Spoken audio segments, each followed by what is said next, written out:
This is Karen with newclevelandradio.net. Welcome to a collaborative podcast series brought to you by newclevelandradio.net and CleNews13 News.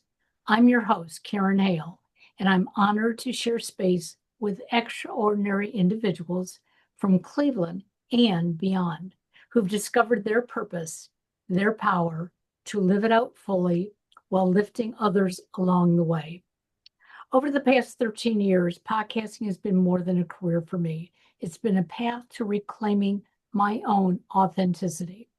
Before that first recording, I spent years chasing an image who I thought I should be.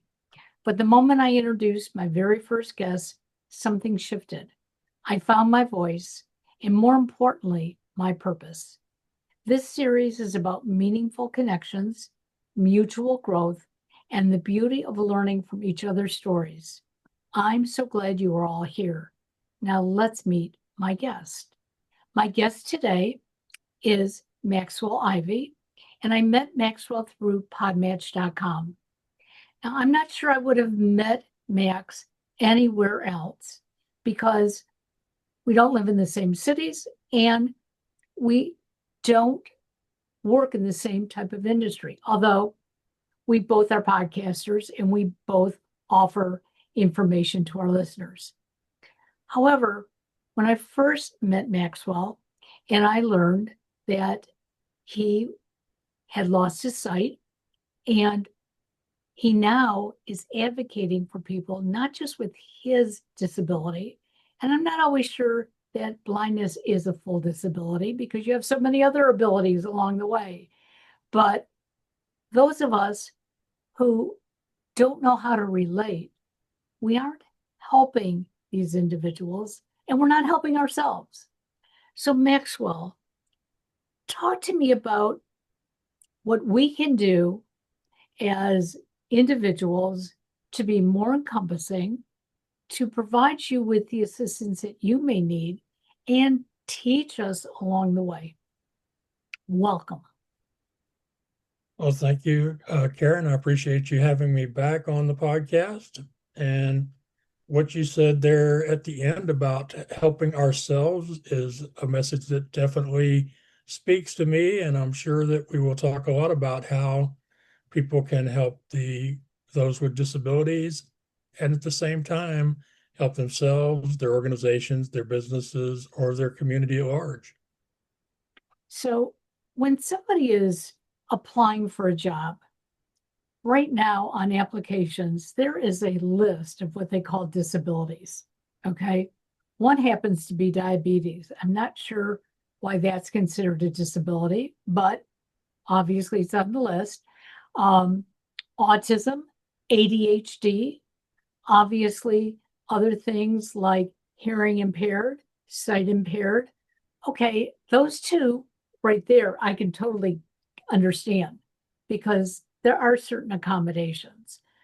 But I think it's terrible that before somebody gets to know who we are and our ability, we have to define all these things which they may think are against us. How do we deal with this? It's a great question. It's one that people with disabilities have struggled with for decades and will continue to. It has to do with the idea of disclosing a disability. When do you do it? Who do you tell? Who even has a right to know? And for the longest time, these questions or having a box on a form about disability was against the law, but it has since transitioned to being something where at least the intent is to have businesses be more forward thinking and be more likely to hire somebody if they know about their disability. I personally agree with you that for the most part, when you check one of those boxes, you're opening up the misconceptions, misbeliefs, fear, anger that the other person has around a disability, especially if it's one on the list that they're not familiar with. As you mentioned, a lot of people, if they see hearing impaired, they see blind, they see wheelchair user, those make sense, but they see autism, ADHD, epilepsy, those are a little more challenging and a little more scary. So I personally believe that in an ideal situation in employment, if I'm going to check the box disclosing my disability, I ought to get at least 5 minutes with the person who's reviewing those applications to address any concerns, real or imagined, that they have about that particular disability. If we could turn it from a checkbox to a conversation as part of accommodation, then that would be much better. So I really wish there was a great answer. Sometimes disclosing the disability can get you hired. Sometimes it can prevent you from getting hired. I recently met a woman in Singapore who's a filmmaker, and her entire team is made up of people with disabilities. And the documentary she made about the making of her first full-length film, she mentions that there were a couple of locations that when they showed up to film, they were told their lease was no longer applicable because they were disabled. And there are a couple of people on her team who, if they disclosed their disability in Singapore, they would lose their jobs immediately. Oh, no. Yes, yes. So disclosure is one of those things. It's been a really hard issue over the years. And in fact, one of the things about my being known as the blind blogger, I've been out here online since 2007. I've been sharing my experiences of being a blind entrepreneur since I think 2011 or 12, probably. And when people encourage me to share more about being a blind entrepreneur and the challenges I face, I decided to use the name The Blind Blogger because it had been used for me on LinkedIn and Facebook for a while. The reason it had been used was because I was the only blind person that any of these people knew that was a blogger or a writer or a speaker or whatever. So I became the blind blogger.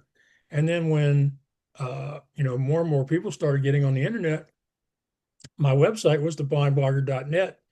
And the funny thing happened when I filed for the domain and made the announcement that I was going to start having the second website and the second focus. Some of my sighted friends were like, Max, you're really too good a writer. You're too good a storyteller. You're too good a role model. You do not need to emphasize your vision loss to be successful. And then I also heard from people who were visually impaired who were upset that I was playing the quote blind card quote to start my business. And, at that time, I was one of the few that was openly disclosing my disability online. The majority of people with disabilities at that time were afraid that being open about their challenges would prevent them from being successful in this new arena that we call the internet. So it's one of those things that continues to follow us. I would say that there are just as many pros and cons of disclosing on a forum as not disclosing. If I had to just use my gut, I would say probably better off not to have the checkbox and disclose it in your first interview if you get past the first step. Now, one thing I mentioned was going to talk about before we started is, getting hired is really just the first step. I mean, Yeah. let's assume you fill out the application and they like what they see, and you have an interview. Maybe you disclose, maybe you don't disclose, depending on what your disability is. Some people are good at masking intellectual disabilities. But after you get hired, there are the onboarding documents, the operating procedures manuals, video materials, contracts. So much of that stuff is still not available in accessible formats. You have meetings with your coworkers, either in person or virtual, but you may have to use things like Team and Slack and Google Docs, which are not 100% accessible.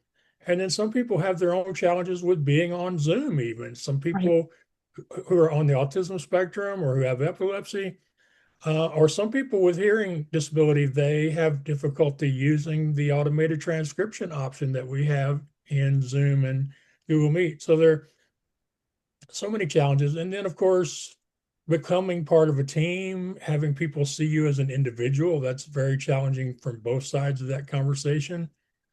And becoming part of your company culture, such as social events that quite often are not held at venues that are accessible. So there's a lot involved in getting a job, keeping a job, and then of course, a lot of times, just as soon as we feel like we got it all figured out, somebody in an office a long, long away from us will change the rules, and then we'll lose the job or have to start all over. Absolutely. Well, it's interesting because I was working in corporate America at for private college, and I was just going on my ninth year, and they found a tumor in my left ear canal. And I was told I had to have it removed. It might disturb my hearing, and we would deal with it after the surgery. Went in and had the surgery, but sadly, the doctor started operating on my right ear, and so damaged the hearing in my right ear. And when taking out the tumor, damaged the hearing there. So I ended up having to wear hearing aids. And I didn't make a big deal of it because I was working with many young individuals. And I thought hearing aids made me old. So didn't really talk about it. But about a year into it, and again, I was almost there 9 years, doing my job, doing excellently. All of a sudden, I had teammates who were trying to whisper to me walking down the hall. I couldn't hear whispers. I still can't. You can stand right next to my ear and whisper, and all I hear is hissing. So I got reported to HR for not listening to my teammates. When I went to HR and explained the situation, they said, "That's your problem, not ours." And I just looked at them and I said, "Do you know how many of my students have disabilities and you work with them, but you're not going to work with me?" And the answer was, "We don't have to. We are private." So I have been on the campaign ever since then that, first of all, if we have a disability, you're right, we don't have to shout it from the rooftops. But once we're in a comfortable situation, I think it's important that we share it so others around us can understand it and become more comfortable. I agree with you. But that's really approaching things as an individual with a disability rather than a disabled person, which are two different things, as I'm sure you Okay. understand. One thing that a lot of people don't really understand about the Americans with Disabilities Act, which is our most recent legislation. There's actually the National Rehabilitation Act that goes back to the 60s. But the ADA is the one most people know about. And what very few are aware of is that when it was put into law, it was basically passed as the absolute minimum Congress could get away with without creating new problems for businesses, nonprofits, and government agencies. The standard of most HR, and you can correct me if I'm wrong on this, but the standard for most HR issues at the federal level is 10 employees, whereas with the ADA, it's 25. The standard for most other issues having to do with employment is not the same as the reasonable accommodation standard that we use for the Disabilities Act. And of course, the business owner, the government agency, the nonprofit, they have a lot of say in what is considered reasonable and what isn't considered reasonable. And a lot of it usually comes down to dollar amount and raw dollar amounts rather than dollar amounts compared to the contribution that person may make to an organization. And sadly, a lot of the accommodations that are needed cost less than $500.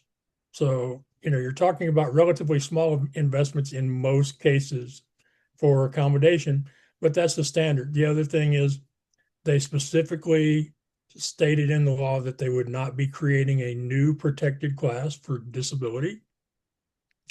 And the mechanisms for enforcing it, part of it is through the Department of Justice, which right now has no interest in civil rights litigation.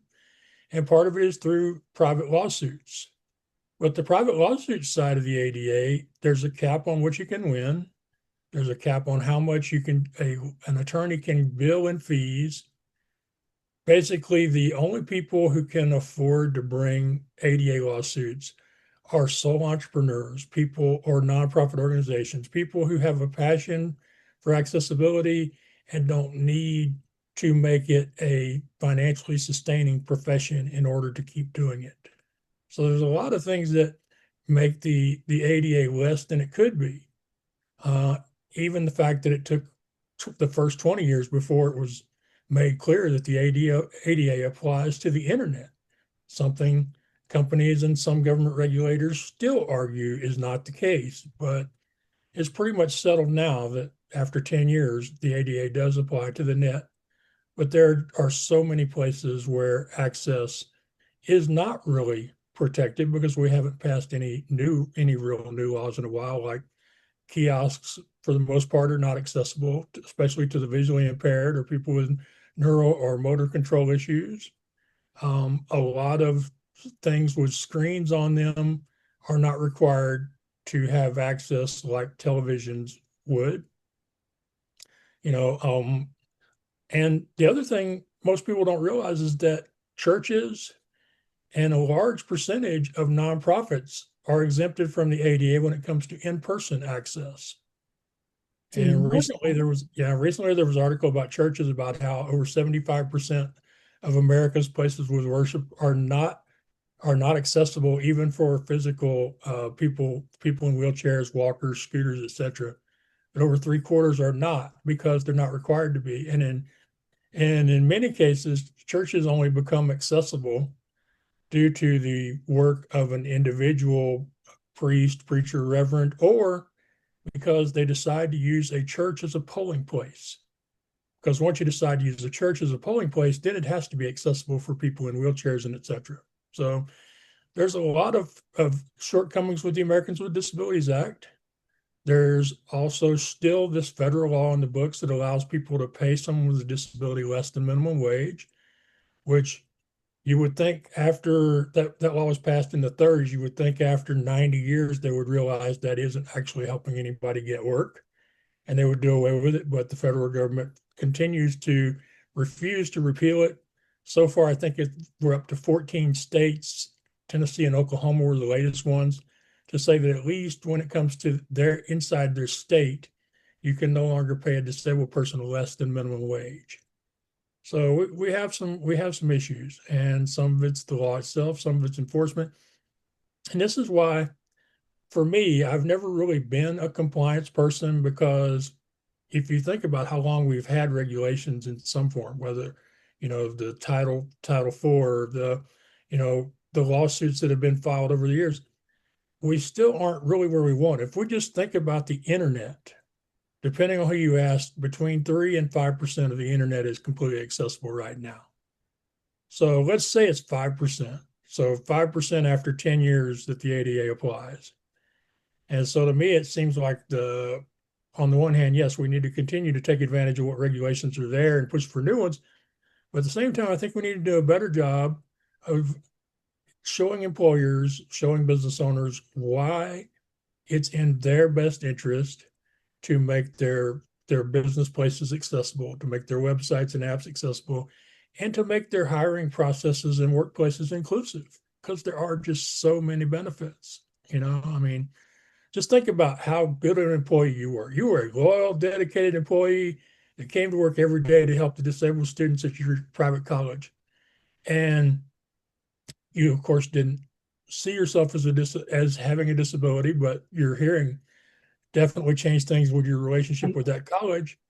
They lost a valuable employee by not wanting to make accommodations that they would have made for their students. And so when we're talking about employment, in many, many cases, you're going to get a dedicated, loyal person that wants to see your business succeed, that has gratitude because there's still so few of us that actually have regular go to work kind of jobs that pay living wages. The unemployment rate among people with disabilities is about 75%, worse for people with developmental disabilities. Wow. So, yeah. So the employees that you hire, you're going to have some gratitude built in there. Plus, we tend to be positive, optimistic. And the most important thing is, how you said they told you it wasn't their problem? They didn't have to, Well, because we get that a lot in our lives, people with disabilities have to start becoming creative problem solvers from early ages, from whether that's when they're born with a disability or they get it early in life, or maybe they get it later in life. But I like to say many of us have had to become our own Einsteins and our own Rube Goldbricks because other people were not going to solve our problems for us. We had to figure out a way to accomplish the goals that we wanted to accomplish on a daily basis so that we could have the same kind of lives everybody else wants. Absolutely. So, in your case, how do you use a computer? Because not every website is going to speak to you. And as you were talking, I realized I have a website, but if you went to it, it probably wouldn't help you because I don't even know what I have to do to make it accessible to somebody who can't see and read the information. Um, I know So, somebody who has a hearing disability. Well, yeah, they can go to my website, they can read it, they can see whatever I have posted on it. I never even thought about individuals who may have epilepsy or Parkinson's who have a difficult time using a keyboard and or a mouse. Is there some place we could learn how to do those things? yes, so you made it you said the important thing that I hear all the time, and I feel like we should we should be letting people know we understand this more, and that is you don't know what you need to do. So in most cases, a website owner or a business owner, it isn't that they have a vendetta, it's that they've got a lot of other things they're having to do or figure out how to do. And addressing accessibility on a website is just one more challenging thing that they have to figure out. So um, when it comes to websites, I actually have, but because of some of the limitations of the internet and the way people build websites, I actually switch between a Apple laptop, which has a screen reader on it called VoiceOver, and a Windows laptop that has JAWS for Windows on it, which is a screen reader, and my iPhone, which also runs VoiceOver, but it runs a different version of VoiceOver because, as you know, differences between laptops and mobile devices. And so sometimes I have to switch back and forth between those in order to do certain things on some of the more challenging websites. But when it comes to navigating a website, the only part where you have to be concerned that I won't be able to view your website or use your website has to do with images and anything that's connected to images. Because when it comes to images, my computer can only tell me what's there if somebody tells it what's there. And that means first having a placeholder for the image and then having a description of the image, which is called the alternative text or the alt text. And then if that image is connected to a video, then the image for the video that starts it needs to have a description, as does any image that's connected to a link or a button. So that's one of the biggest problems for people using screen readers like myself when it comes to people who have disabilities like autism or epilepsy, or even people who don't have as great a motor control because of aging. Then the you really want to build a website first with keyboard access, because more people using adaptive technology will have access to the keyboard. Very few people using screen readers, screen magnifiers, or mechanical switch devices have access to a mouse. So you want to design first for the keyboard and then for the mouse. And if you do both of those, then most people that visit the website are going to be able to navigate it without any more challenge than they would have with any other website.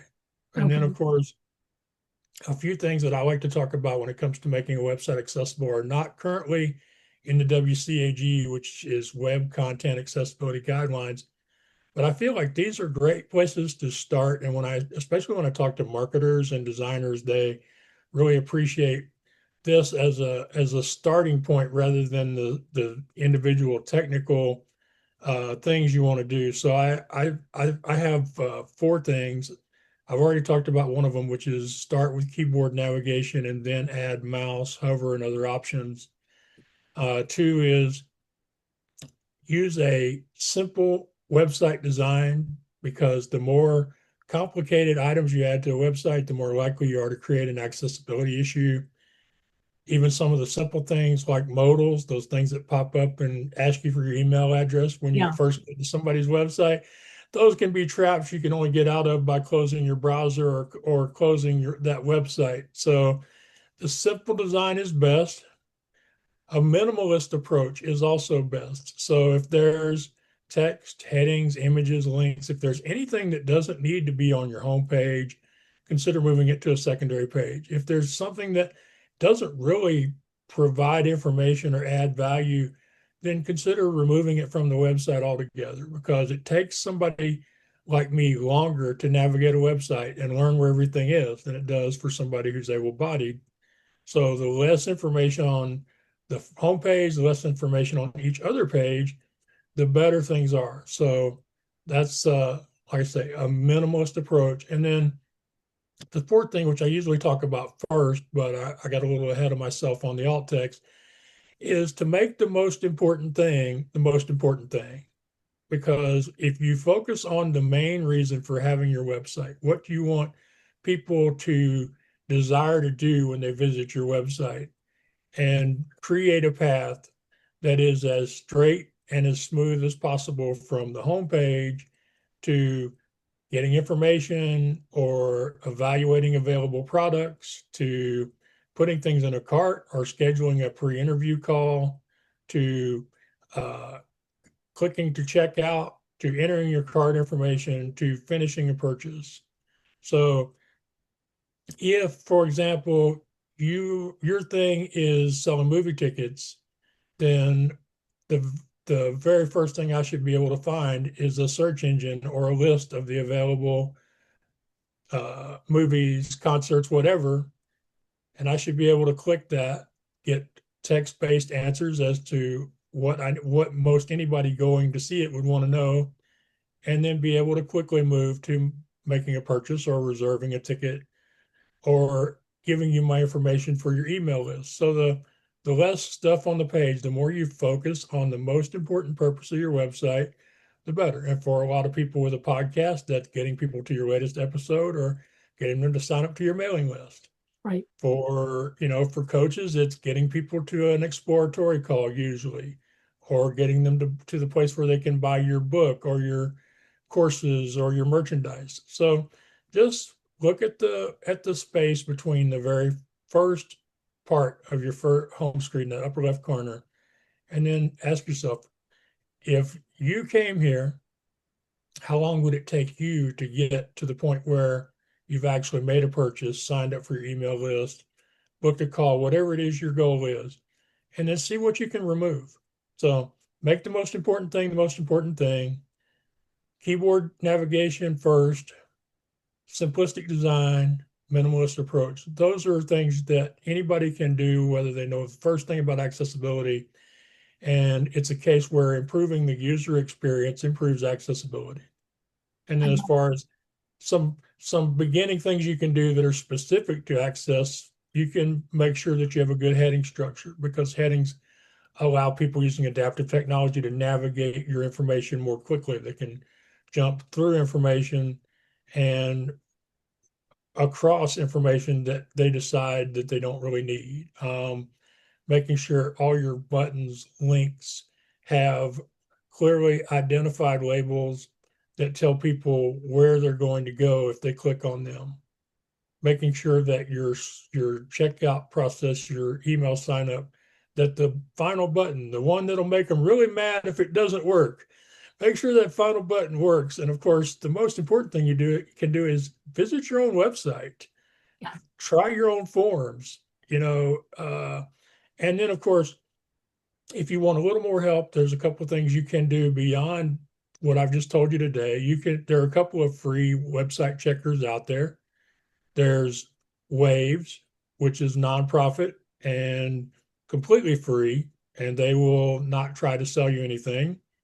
They'll do a website check for you. And then there's also Audio Eye, which is a for-profit company. They offer a service to help people improve accessibility on their websites, but they also have a free checker. You have to sign up for their email list to get your results, but we're all used to that nowadays. So that's another place. There are nonprofit organizations. There are Facebook groups out there where people will give you some good information to get started with. And of course, as an accessibility advisor myself, I'm available to consult as well. I love working with small and medium-sized businesses as well as software as a service business. I feel like there's plenty of help for the enterprise level, for the larger companies, mainly because the assumption is the larger the company, the larger the budget, the larger the team, the more willing they are to spend the money. That isn't always the case, as I think you notice as well as I do, because there are some big companies out there who have huge teams and budgets that either aren't doing the work or are still getting the work wrong. Right.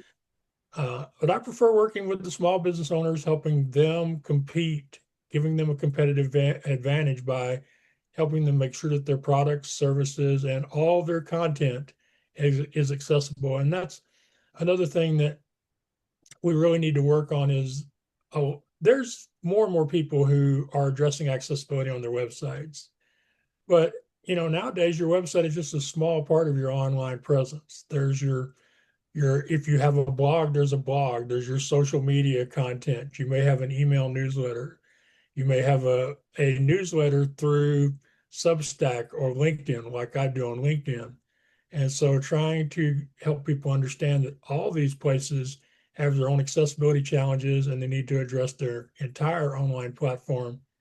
So I love helping businesses, and I also love helping people who are willing to have me on their show. So just so I don't forget to say this later, if people will reach out to me and say that you saw me on Cleveland Radio with Karen, I will review your homepage and tell you where you stand for free. So I won't charge Oh, anything. wonderful. I won't ask you to hire me. There won't be any expectations, hinting, obligation. I just want you to know where you stand. And so if you reach out and say you saw me on Cleveland Radio, I'll review your homepage at no cost. Wonderful. Well, I just want you to know, Maxwell, that yesterday I was on my website and I realized that I keep adding stuff on my website. And as I looked through it, it was like I have stuff that is so old on there that I don't even do anymore. And so I started cleaning it up because it was like if somebody comes to my website and sees that I have 100 pages, they're going to walk away. They're not going to stop. And so I'm in the process of making it much simpler. I want it simple for me too to maintain. And I realized that over the last 13 years, it had gotten totally out of hand. And it's something that, I do go back and look at it regularly, but not to the depth I did yesterday. And when I was doing it, I realized that some of the links I had in there were no longer any good. So I recommend to anybody who has a website, make sure your links work because it's the most frustrating part of going to somebody's website and clicking on something and having it take you to a dead page. You just don't want that to happen. No, you don't. And I personally have one of those link checkers from WordPress that'll send me a notice every time it finds a link that isn't good anymore. And I have to admit that sometimes I'm a little slow to going in there and deleting those links that it's found no longer work. But I applaud you for what you did because, like I say, it may not be part of WCAG's guidelines for accessibility, but going through your website and cleaning out the stuff that either you don't do anymore or that isn't necessary to your homepage, or as you said, might scare them away because there's too much of it. That's a big first step in the area of accessibility, in my opinion. Well, I certainly appreciate you, and I love the comments that you provide for those of us who are part of Podmatch, because I read your messages and they remind me that there are certain things that I need to do better. And I do have a young son who was brought up on the autism spectrum, and I've seen all the accessibility that they promised him in school, how much of it he never got. And I used to complain about it, but at this point, it's like, it's not complaining. It's about going in, educating, and being part of the fix. And we can all do something about it. Right. Speaking of autism, I was surprised a few weeks back. I went on Facebook and somebody had used a GIF, and GIFs are generally not accessible for the visually impaired or for people with autism. But I noticed that now when somebody uses a GIF, there's a button that says stop motion, which, like I say, for some people with epilepsy, ADHD, there are people that those images, because they're in motion, can cause some very bad effects on those individuals. And I thought, this is a great step forward. There's a stop button, but what there really ought to be is there really ought to be a start button. You know what I mean? The Exactly. default really should be to the off position if you think about it very long. Never thought of that. And truthfully, I very rarely use a GIF file, but I will make a note of it that it's probably something I don't want to use. I can find plenty of JPEG files to use. Yeah. And then you just have to add the descriptive text, which I'm sure whatever website builder you're using will prompt you to add it. And the social media networks are getting better at prompting people to add the alt text, although it isn't like in WordPress where a box will actually show up and you have to specifically pass by it. The buttons are there when you add images on LinkedIn, Facebook, etc. But you have to click the button and then enter and then accept. And it's one of those cases where we all know that an extra click or two can make the difference between whether or not somebody does something online. So it would be one of those cases where if when people uploaded images to their social media accounts, if the default was to display that edit field so that they then had to click out of it, not to leave a description, that would probably help a lot of us have more descriptive words to go along with the great images that people like you are posting every day. So, how can my listeners find you? Because when this posts on Cleveland 13 News, we're going to have a whole new audience, including New Cleveland Radio. Well, that sounds amazing. I'm really excited for you, for the show, for all the future guests of the podcast. So they can find me at theaccessibilityadvantage.com.